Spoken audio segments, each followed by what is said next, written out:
If you have your Bibles, go ahead and turn to Genesis 22, verses 1 through 14. Very popular scripture, and I think Sister Courtney has taught on this, and Pastor Jeff taught on this, Pastor James, and we can just go down the list, Brother Gonzalez.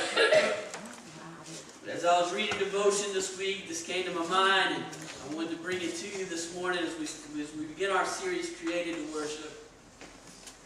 It says, and it came to pass after these things that God did tempt Abram, and said unto him, Abraham, and he said, Behold, here am I.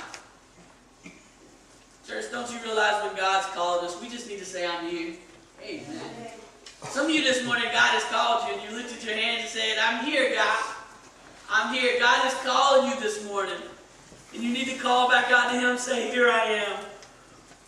And He said, Take now thy son, thy only son Isaac, whom thou lovest, and get thee into the land of Moab, and offer him therefore a burnt offering upon one of the mountains, which I will tell thee of.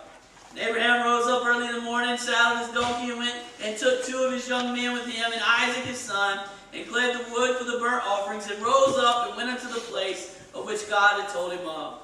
Then on the third day Abraham lifted up his eyes and saw the place afar off. And Abraham said unto the young man, Abide ye here with the donkey, and I will go yonder with the lad and worship, and come again to you. And Abraham took the wood of the burnt offering and laid it upon Isaac his son, and he took the fire in his hand and a knife, and they went both of them together. And Isaac spake unto Abraham his father, and said, My father. And he said, Here am I, O my son. And he said, Behold, the fire and the wood, but there is a lamb for a burnt offering. And Abraham said, My son, God will provide himself a lamb for a burnt offering. So they went both of them together, and they came to the place where God had told him of. And Abraham built an altar there, and laid the wood in order, and bound Isaac his son, and laid him on the altar upon the wood. And Abraham stretched forth his hand, and took the knife to slay his son. And the angel of the Lord called out unto him of heaven, and said, Abraham, Abraham. And he said, Here am I. And he said, Lay not thy hand upon the lad, neither do thou anything unto him, for now I know that thou fearest God, seeing thou hast not withheld thy son, thy only son, from me. And Abraham lifted up his eyes and looked, and behold, behind him a ram, caught in the thicket by his horns. And Abraham went up and took the ram, and offered him up for a burnt offering in the stead of his son. And Abraham called the name of that place Jehovah-Jireh. As it is said to this day, in the mount of the Lord it shall be seen. This morning, as I said, we're going to have a 2-week series called Created to Worship.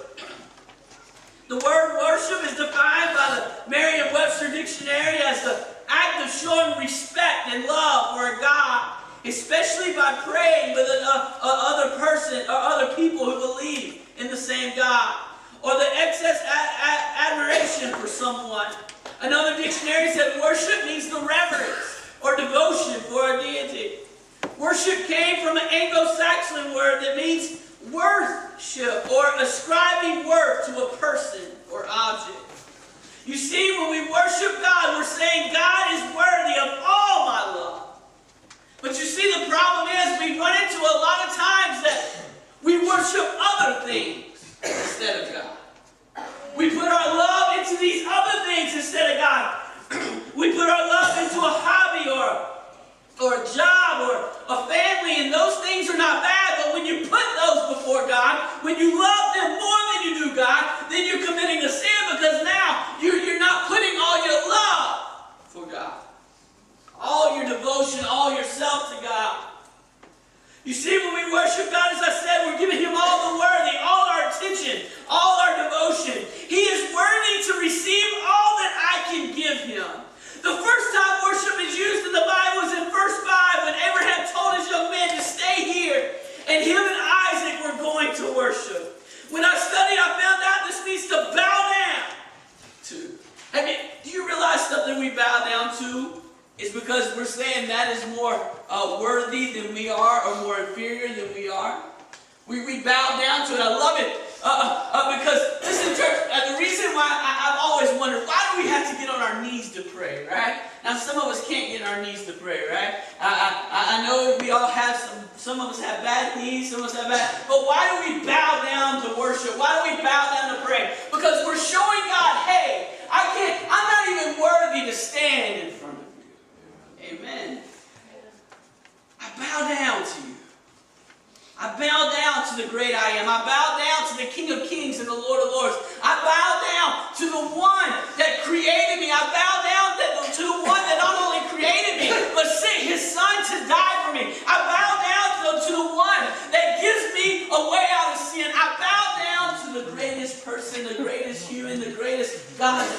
we bow down to, and that's God.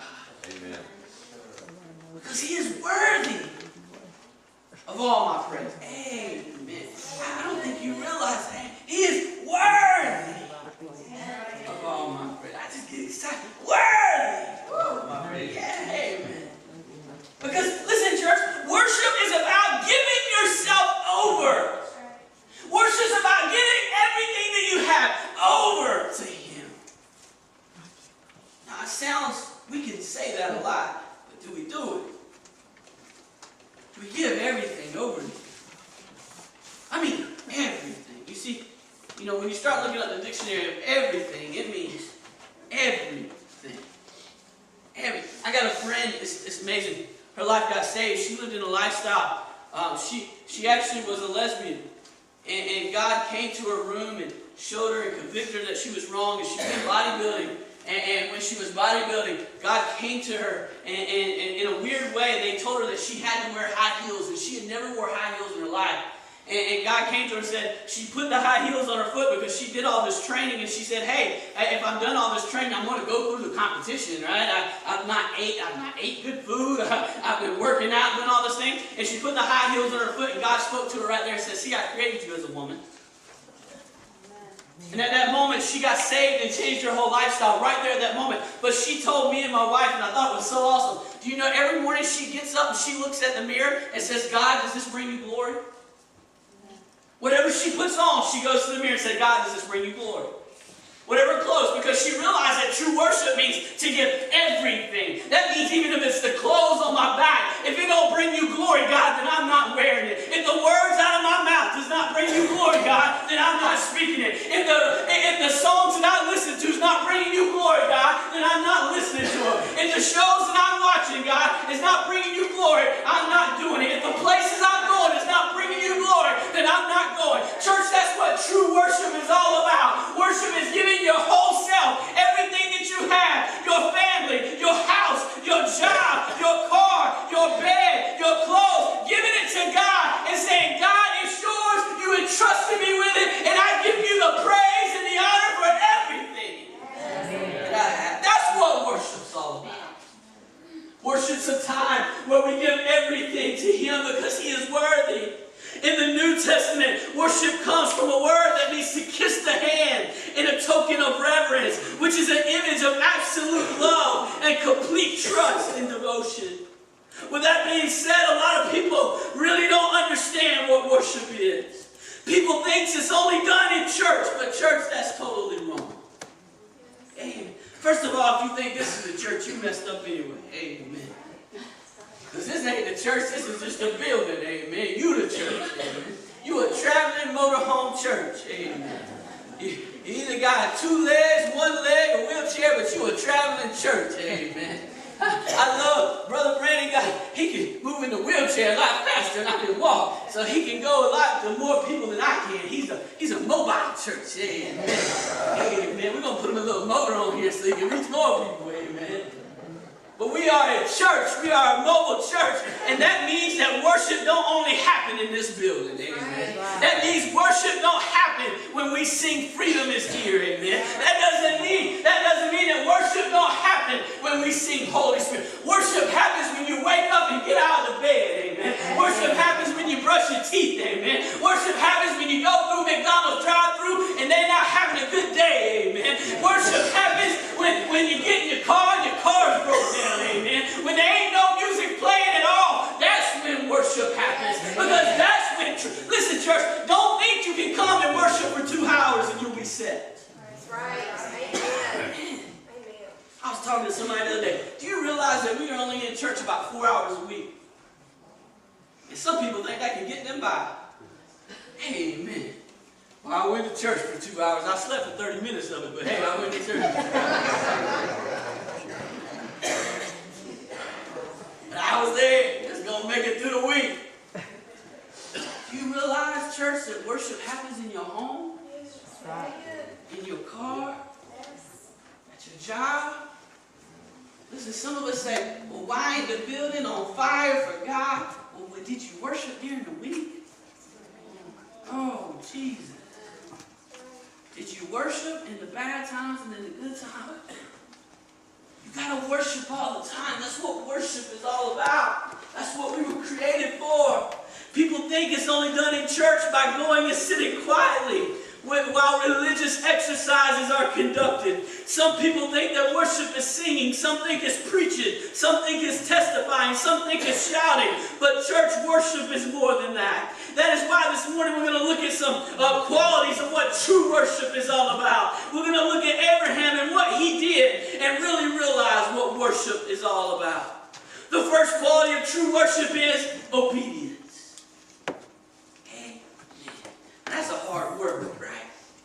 Listen, I should have listened to my wife yesterday. We went to Pump It Up yesterday for my child's birthday. If you don't know what Pump It Up is, it's a bunch of inflatables, right? And if you ever seen the game show Wipeout, they have this thing that has these old balls that you run across, right? There's 3 of them. Well, your pastor thought, hey, I can do that. So I took off running and I slipped and fell face first. I should have been obedient and listened that I was too big to do that. I should have been obedient and listened that I'm not as young as I used to be. Because I woke up this morning and my nose and my forehead hurts more than this. You see, you think that's funny, but there's times in life where God has told us don't go there and we go, and then we fall into the consequences of what we did. Amen.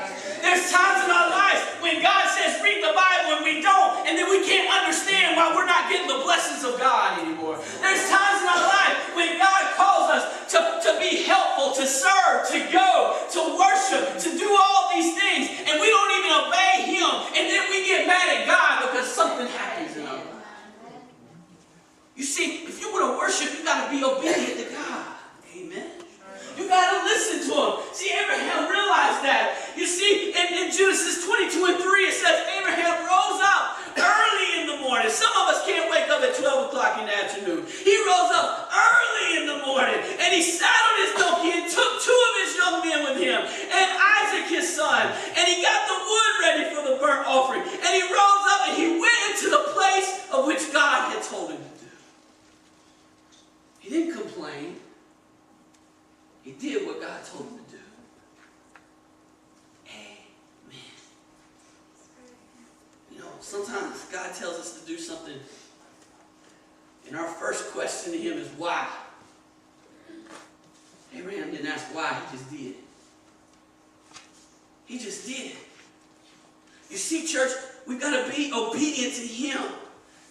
God's command that He gave him was a command that none of us in our life would ever think we'd get. He said, go, worship, and sacrifice your son. I got 2 boys. I love them with all my heart. I can imagine what Abraham was feeling. He said, take your son up the mountain and present him as a sacrifice unto me. Think about how hard and unbelievable this command was to hear from God. But Abraham did not hesitate. He did not seek excuses. Instead, he got up early. And verse 3 tells us he went to where God had told him to go. You see, church, a true heart for God, a true worshiper is marked by the obedience. Just check out what the Bible says, John 14 and 15. He says, if ye love me, do what? Keep my commandments. If you love me, praise God. Listen, how do I show God that I love Him? I keep His commandments. Amen.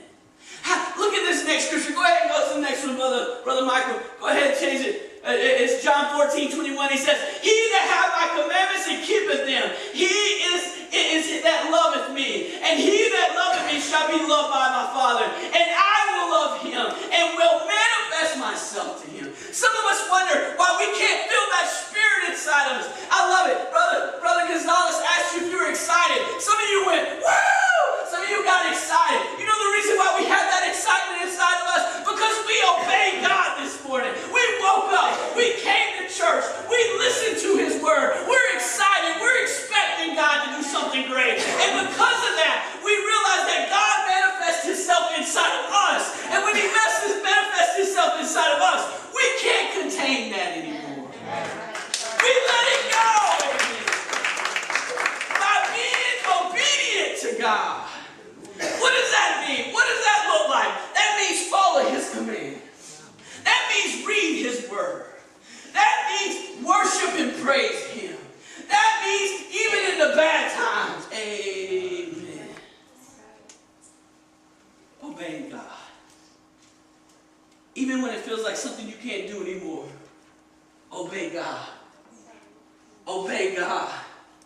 1 John 3:22-24 says this, and whatsoever he asked, he received of him, because we keep his commandments and do these things that are pleasing in his sight.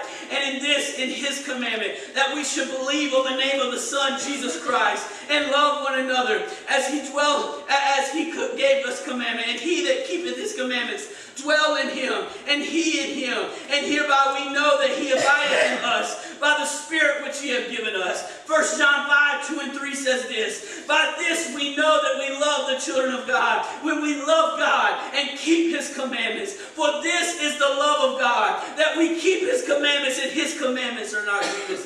Church, the best way that we can start off being a true worship of God is to be obedient. To be obedient. The second quality of true worship is to be committed. Genesis 22:2 says this, and he said, take now thy son, thy only son Isaac, whom thou lovest, and get thee into the land of Moab, and offer him therefore a burnt offering upon one of the mountains which I will tell thee of. Abraham's life was marked by worship. He worshiped all the time, and things were going good. Many of us worship when things are going good. We are obedient when things are going good. But are you going to worship? Are you going to be committed to God when things go bad? I love my grandmother, Sister James. I'll never forget this. She had a sty come up on her eye. And those things hurt. This one was bad. And she still praised God, and I couldn't understand that. She was talking about, well, at least I got another eye. At least this is going good. And some of you smile, some of you think, man, that's awesome. But you know what? That's what being obedient and committed to the Word of God is. That even when you're down and out, you can still worship God. I tell this story many, many times, and I'll tell it until I die. Brother Jamie Strickland, going through the worst time of his life, he still was obedient to the Word of God, and he was still committed to worship. He prayed for others while they prayed for him. He seeked God while others prayed for his healing. But he knew his healing was here. He knew his freedom was here. He knew that even if what happened on this earth, that it was going to happen in heaven. So he was going to give God all the glory, all the praise, and he was going to give him all the worship that he could give. Are you committed to worship? Are you committed to worship even in the bad times? Are you committed to give everything to him even in the bad times? What I mean is true worship sees a God who's in control in all those situations in our lives. Romans 8:28 says this, and we know that all things work together for the good to those that love God. Amen. I just get excited about that verse. Amen. Did you read that? Did y'all see that? And we know that all things work together for the good. To them that love God. To them who are called according to his purpose. That means you're going through a hard time right now. It's going to work out to the good. Amen. What? That don't sound right, does it? No, that's what it means. Amen. Some of you are having sickness in your life, in your family. So, listen, it's going to work out to the good for all those that call on the Lord, for all those that worship him, for all those that are committed to him. It will work out to the good. Well, Bobby, they might die. Well, you know what? Praise God. Their heart's right. They in heaven. They ain't got to worry about sickness anymore. They ain't got to worry about doctors anymore. They ain't got to worry about troubles anymore. Praise be to God. We can pray and worship to him. You know what? Some of you are going through financial issues. You know what? If you would be obedient to God and give like God has called you to give and praise him even in the bad times, God will make it come out to the good. You know what? I love it because every Christian I've known, even if they had financial issues, they still had clothes on their back. That's right. They had bread on their table. Yeah, it wasn't a steak, but God didn't say you could have a steak all the time. Amen. He said, I'll give you what you need, not what you want. That's right. Everybody I heard that's had issues in their family, they begin praying to God, and somehow God works it out to the good. That's right. But you got to be committed to it. You got to be committed to his word. Psalms 37:23 says this, the steps of a good man are ordained by the Lord,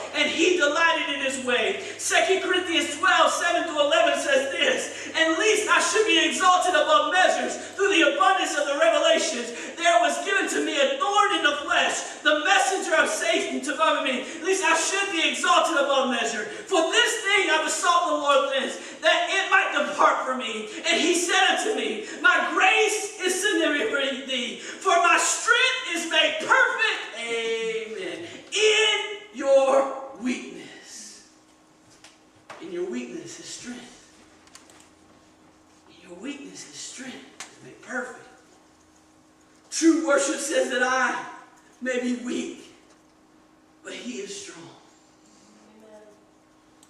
True worship says I may be broken, but he will fix me. Oh. True worship says, hey, Jesus got down on his hands and knees, and he said, God, I don't think I can do this anymore. God, if you can take this cup from me, please take it from me. But he knew what true worship was all about. Because after he said that, you know what he said? Not my will, but thy will be done. Why I am weak, you were strong. Why I fail, you pick me up. Why I'm totally messed up, you make sure that you give me what I need. Praise be to God. When I am down and out, I am committed that he is going to take care of me. Amen. I don't know if we're going to make it through it. Amen. The third quality of true worship is that is separate. Genesis 22 and 5 says this, and Abraham said unto the young men, abide ye here with the donkey, and I with the lad will go yonder and worship and come again to you. You see, Abraham understood that sometimes the world gets in the way of true worship. So guess what he did? He separated himself from it. What I mean is true worship shuts the world out and separates itself to the Lord. Too often, our worship is contaminated and controlled by the world. But true worship lets us know what the first priority of our lives are. And that is Jesus. Just look at what the Bible says in Mark and John, what Jesus did. Mark 1 and 35, it says, in the morning, rising up a great while before the day, he went out into a solitary place and there prayed. Mark 6 and 46, it said, and when he sent them away, he departed into the mountain to pray. John 6 and 15 says this, when Jesus therefore perceived that they would come and take him by force to make him a king, he departed again into the mountain on himself alone. Jesus understood he had to get away from the world. Amen. I won't do it because you told me not to do it. I'm going to look this way. I don't understand how we can come to the house of worship and be on our cell phones. Amen. I don't understand how we can come to the house of worship and worry more about what we're wearing than worshiping God. I don't understand how we can come to the house of worship and worry about gossiping more than we worry about praising God. I don't understand how we can come to the house of worship and worry about sleep or the ball game or what we're going to eat for lunch more than we do worship God.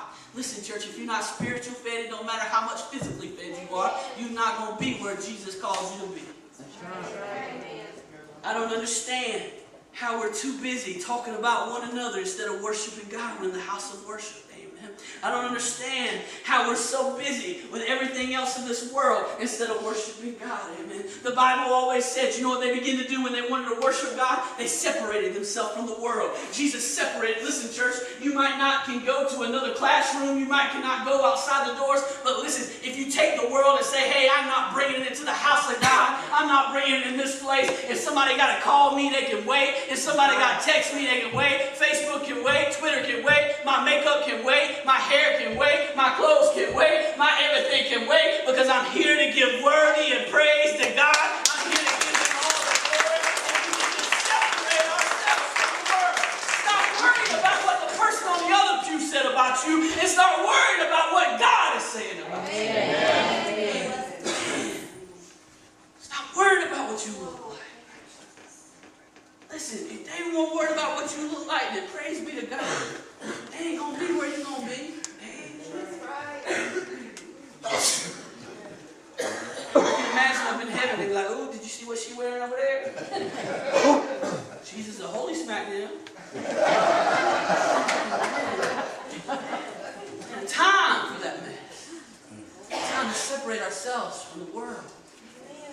When you're in your car, separate yourselves from the world. Separate yourselves from the world, church, because if you don't separate, the world will crawl back in and you're unable to worship. We got to separate ourselves. We got to be obedient. We got to commit ourselves. We got to separate ourselves. And then the next quality of true worship, and I love this one. Worship is a sacrifice. Just look at what God asked Abraham to sacrifice. His son. Not only his son, but the son that he was promised. But Abraham never wavers. He gathers what is needed and does what God asked him to do. Do you realize that true worship is costly because it requires us to make a sacrifice? What kind of sacrifice? You know what? To be here at church this morning, you had to sacrifice some plans. Amen. Thank God for DVR, right? Amen. You had to sacrifice some plans. You had to sacrifice our pride. You had to sacrifice your pleasures. You had to sacrifice your sins. You have to sacrifice those things in your life that's keeping you from God. You have to make a costly sacrifice to Him. That means sometimes, even when we don't want to, we got to make a step for Him. Come closer to Him. Because the true worship, amen, is a sacrifice. Do you realize, I love it because we raise our hands and some people are scared to raise their hands because they're worried about what everybody else thinks about them. Church, listen, let me tell you something. The first time I raised my hands, I was looking around to see if anybody saw me. But as soon as I raised my hands, I realized why I did that. Because I sacrificed my self-image to praise and worship Him. It takes a lot for somebody to make a step and come to the altar. Yes. Because you know what most of the time the devil tells us? People think you messed up. They're talking about you. People think you got issues.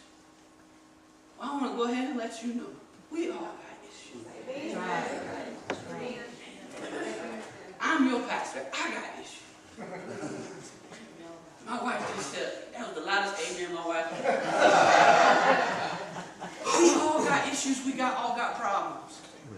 The problem is we care so much about what other people think about us that we never give to Jesus and repent and turn from them. It takes a sacrifice to worship God. It takes a sacrifice to show Him. And not just any sacrifice. Because we read the Bible about Cain and Abel. And one sacrifice and the other sacrifice. But his sacrifice was not what it truly was. He just gave from the bottom. He just gave from the worst. Do you realize a lot of people come into church and they just give them the second-hand praise, the second-hand worship, the second-hand obedience. But you know what? God wants you to give the best. Give the best sacrificial.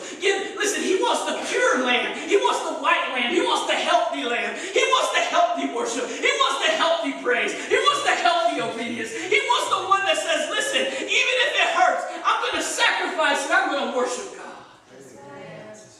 He asked for His son, not his cow, not even his wife, his son. And He was promised.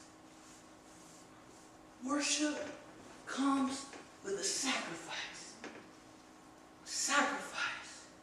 John 4:23-24 says this, but the hour cometh and now is, when the true worshipers, amen, shall worship the Father in spirit and in truth.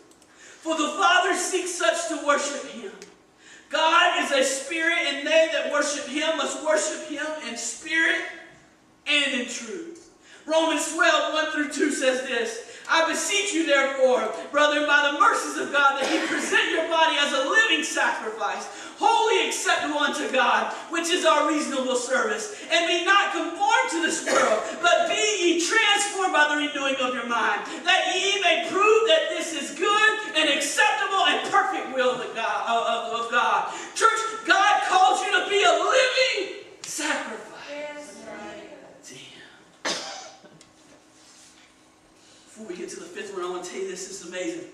A couple vacation Bible schools ago, there was a song out that says, let the worshipers arise. In the Bible, and the song talks about how Jesus drew a line in the sand. And I'll never forget, God laid it on my heart that night. It was a Friday night. We had over, I think it was 120, 130 people. I'm talking about kids now. I'm not talking about adults. These are kids.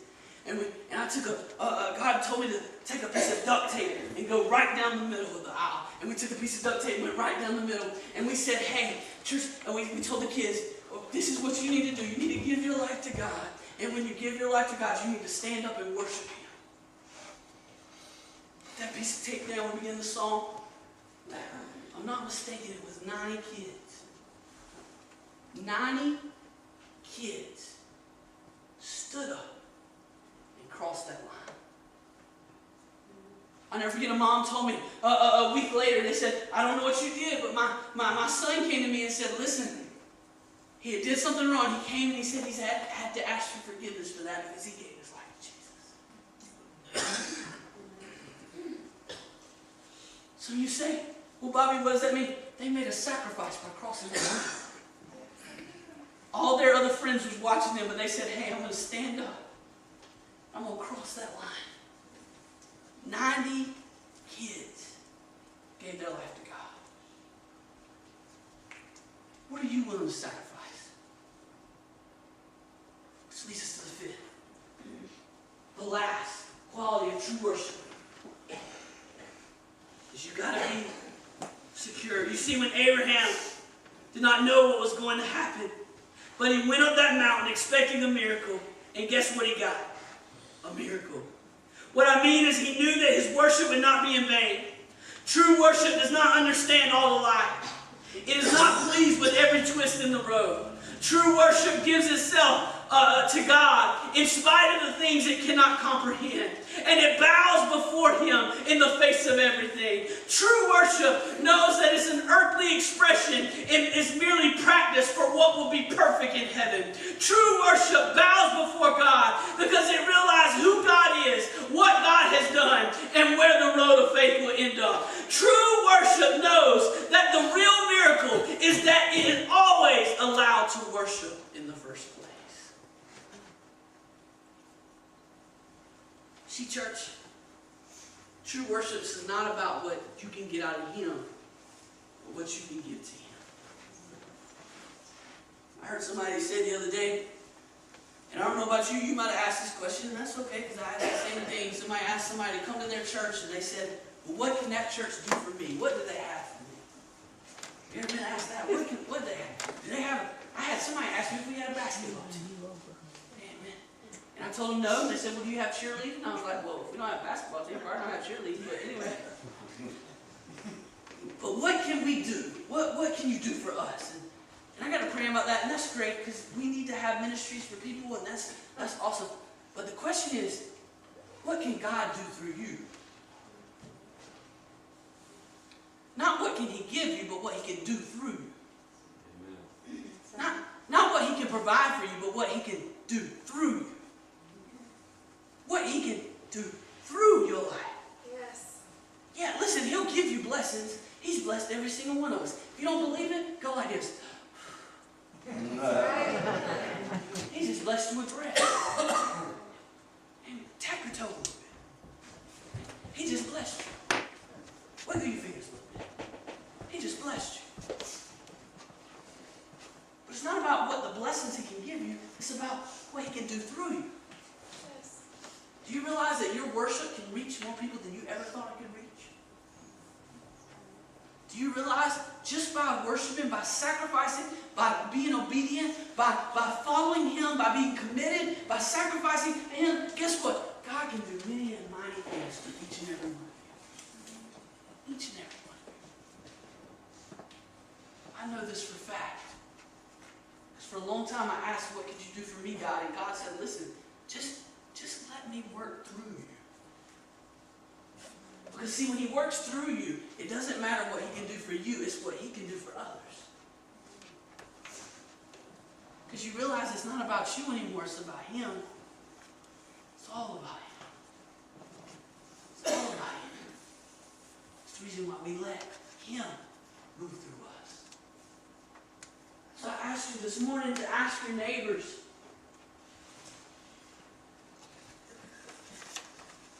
tell your neighbors, I can't stop that feeling. Some of you laugh, but my son, Elijah, he loves a song. They said, and the name of the song is Can't Stop That Feeling. But I just want to read you the first verse real quick.